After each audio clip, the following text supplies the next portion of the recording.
Alloh taolo Qur'oni Karimda man amila solihan min zakrin aw unsa wa huwa mu'minun, qaysiki mo'min erkak, mo'min ayol iymon keltirib solih amal qilsa, fala nuhyannahu hayatan tayyiba dedi. Zo'r hayotda yashaydi dedi. Ya'ni qaysiki mo'min odam kofirlarda havas qilayotgan bo'lsa, uni iymoni komil emas ekan. Ular zo'r yashayapti deyotgan bo'lsangiz, demak sizni hayotingiz ularnikidan ko'ra yomonroq ekan.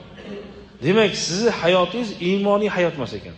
Chunki Alloh aytayapti, uni qaysiki mo'min odam iymon keltirib solih amal qiladigan bo'lsa, fala nuhyannahu hayatan tayyiban dedi.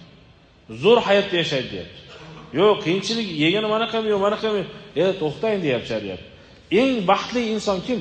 Payg'ambar sollallohu alayhi vasallam uyida necha oy ovqat qaynamadi? 2 oy, 3 oy.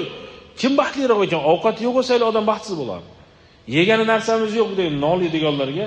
Shuning uchun shariatdachi birinchi o'rinda Alloh taolo musibatni payg'ambarlarga bergan. Bir odam masalan farzand o'tib ketdi desa, payg'ambarimiz nechta farzand o'tdi? 6 ta farzand o'tdi. 6 oydan keyin 7-si ham o'tdi. Fatima onamiz. Kasalman desa, Ayyub alayhisalom necha yil kasal bo'lyapti degan.